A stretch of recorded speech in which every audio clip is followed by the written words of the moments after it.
A veteran safety who was surprisingly released has direct ties with our defensive coordinator.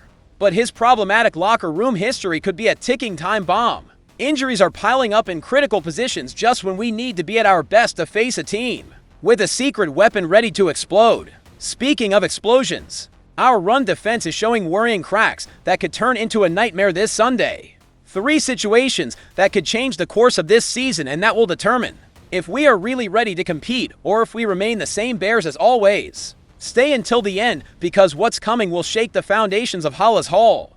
Did you see what happened on Tuesday with the Houston Texans? I can't believe they released CJ Gardner-Johnson after only 3 games. And you know what's craziest about all this? That guy has a direct history with Dennis Allen from their days in New Orleans. You're crazy if you think this is a coincidence. After years of seeing this team suffer with an incomplete secondary, suddenly a veteran appears who knows Allen's system like the back of his hand. Gardner-Johnson spent his first 3 seasons with Allen in the Saints, where he developed all his technique under the command of our current defensive coordinator. And you know what excites me? This guy led the NFL in interceptions in 2022 with 9 picks. 9 interceptions. I'm telling you this when you have Jalen Johnson on the injured list. Kyler Gordon hasn't played a single snap this season due to that hamstring injury, and a secondary crying out for reinforcements. Gardner-Johnson's arrival could be exactly what Ryan Poles needs to complete this defense. But here comes what worries me. And you know I always tell you the truth without filters. According to NFL expert Aaron Wilson, Gardner-Johnson wasn't released just for performance issues. The guy had serious problems in the locker room. He constantly criticized his secondary teammates, wasn't satisfied with his role, and was basically a headache for the coaching staff. Do you remember the fights this guy had with our receivers when he played in New Orleans? In 2020, he got into a fight with Javon Wims in the middle of a game. And in the 2021 playoffs, he had issues with Anthony Miller.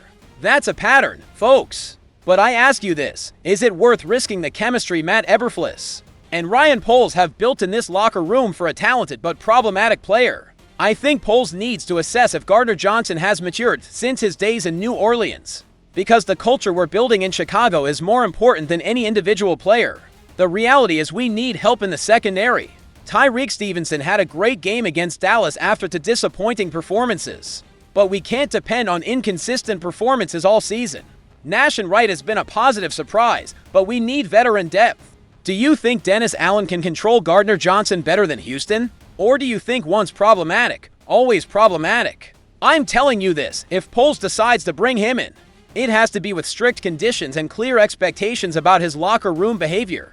If that is you divided, wait to hear what's happening in practice this week.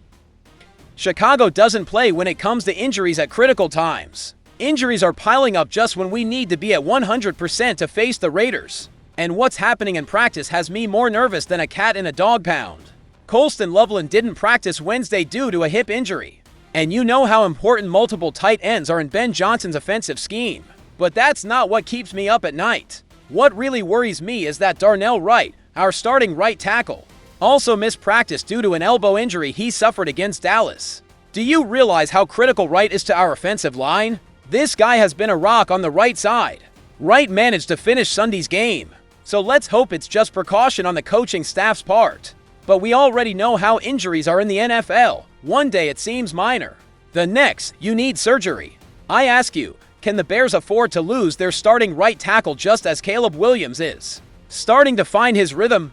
You're crazy if you think we can maintain the same offensive level with a backup.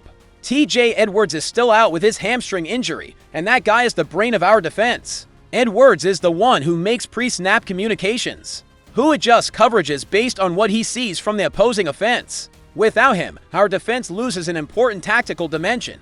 Kyler Gordon continues to not practice, and it's been several weeks with that hamstring injury.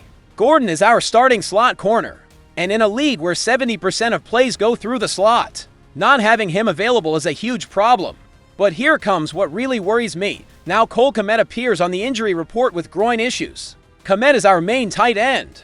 He's Caleb Williams' favorite target in the red zone, the guy who opens the field with his roots down the middle. Do you see the pattern here? Injuries are hitting key positions at critical times. I believe this is the moment to test the depth of the roster Ryan Poles has built. The good news is that Marco Jackson returned to full practice after missing the game against Dallas. Jackson is that explosive energy we need in special situations and specific defensive packages. Also, Jalen Jones is back with limited practice, and that guy has the potential to be an important contributor in our secondary. D'Andre Swift had his hip injury last week, but played through the pain, showing that Chicago mentality we need so much. But how long can he keep playing injured before it affects his performance? But you know what's most worrying about all this? That these injuries come right before facing a Las Vegas team with specific offensive weapons, designed to exploit exactly the weaknesses these injuries can create. But here comes the really crazy part. That's navy and orange, baby. Because if you thought our problems were limited to injuries and free agency decisions, let me tell you something that will put your nerves on edge. Jeanty is waiting for the perfect moment to explode, and our run defense could be exactly the opportunity he needs. Ben Johnson has been talking about Jeanty like he's the next Adrian Peterson. He's a phenomenal player, Johnson said in a press conference Wednesday. He's hard to bring down, compact but powerful. When he sees a little space, he steps on the gas and plays violently. Did you hear those words? Plays violently. And you know what worries me is that our own coach is practically promoting a rival player, as if he were invincible. I'm telling you this, when a rival coach starts praising an opposing player so much, it's because he knows that player represents a real problem for his defense. And the numbers don't lie. Only 5 teams in the entire NFL have allowed more rushing yards than us this season. Against Dallas, we allowed over 6.0 yards per carry. 6 yards per carry. Do you know what that means? That every time Tony Pollard touched the ball, he automatically gained 6 yards. It's pure math. Jeanty comes from a historic college season at Boise State, where he broke every imaginable record. This guy racked up over 2,400 rushing yards and 29 touchdowns in his senior season. The Raiders selected him 6th overall for a reason, because they see him as a game changer, capable of shifting the momentum of any game. But here's the real problem. Jeanty has had a slow start to his professional career. He has only accumulated 104 rushing yards in 3 games, and 145 of those yards have been after contact. Do you know what that means? That he's running better than his offensive line. Justin Churchill, Raiders specialist, confirmed something to me that worries me. Las Vegas's offensive line has not had the same starting formation they had in Week 1 when they won. With Jackson Powers-Johnson injured, it's been impossible for them to create spaces for Jeanty. But you know what happens when a talented and frustrated running back faces a vulnerable defense? Total explosion. The Raiders are coming off 3 weeks where their ground game has been inconsistent. But that doesn't mean we should relax. On the contrary, it means Jeanty is hungry. He's waiting for that breakthrough moment to launch his professional career, and we can't allow it to be against us. I ask you, have you seen what happens when a first-round running back finally finds his groove? He becomes unstoppable. And with our defense allowing 157.3 rushing yards per game, we are exactly the kind of opponent Jeanty needs to explode. Johnson says our run problems are due to specific matchups, but I believe those are excuses. A solid defense should be able to stop the run regardless of the matchup. The Bears' defense has historically been built on stopping the run first. And now we're allowing any runner to hurt us. Do you know what my biggest concern is? That if Jeanty finds his groove against us, not only are we going to lose Sunday's game, but we'll be remembered as the team that launched the career of another star running back. Against the Cowboys, their offense accumulated 6.2 yards per rush play.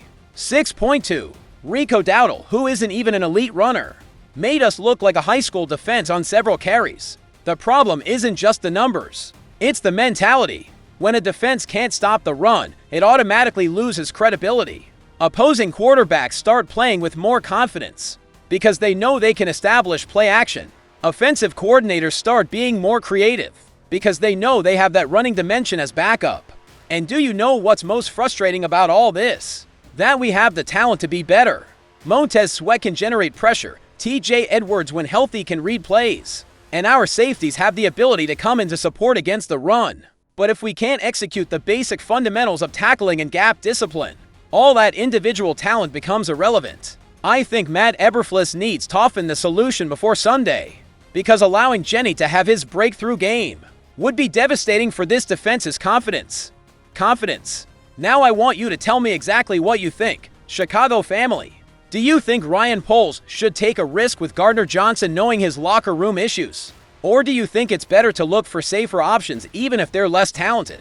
because I believe team chemistry is worth more than problematic individual talent.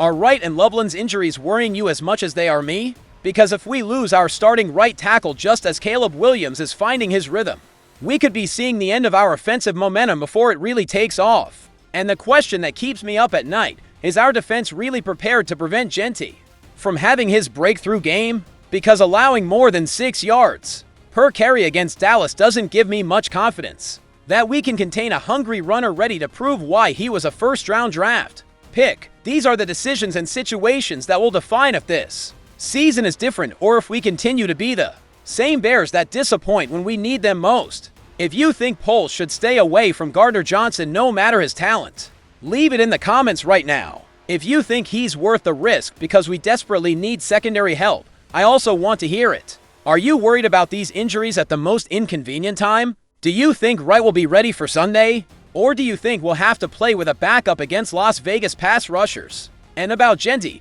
do you think our defense can avoid being the springboard that launches his career? Or do you think we'll be another team that lets him have 150-plus yards and to touchdowns? Give a like if you think Ryan Poles should avoid Gardner-Johnson no matter what. Give a like if you think these injuries came at the worst possible time. And give a like if you're as nervous as I am about what Jeanty can do to our vulnerable defense. Subscribe right now if you want to keep being part of this family that lives every decision, every injury, and every play as if it were our own life. Because tomorrow we will have more analysis on how these situations can affect not only Sunday's game but the rest of the season. Turn on notifications because this week will be full of crucial decisions that could change the whole panorama for the Bears, and you can't miss a single update. Bear down, Chicago family. See you tomorrow with more analysis that will keep you on the edge of your seats.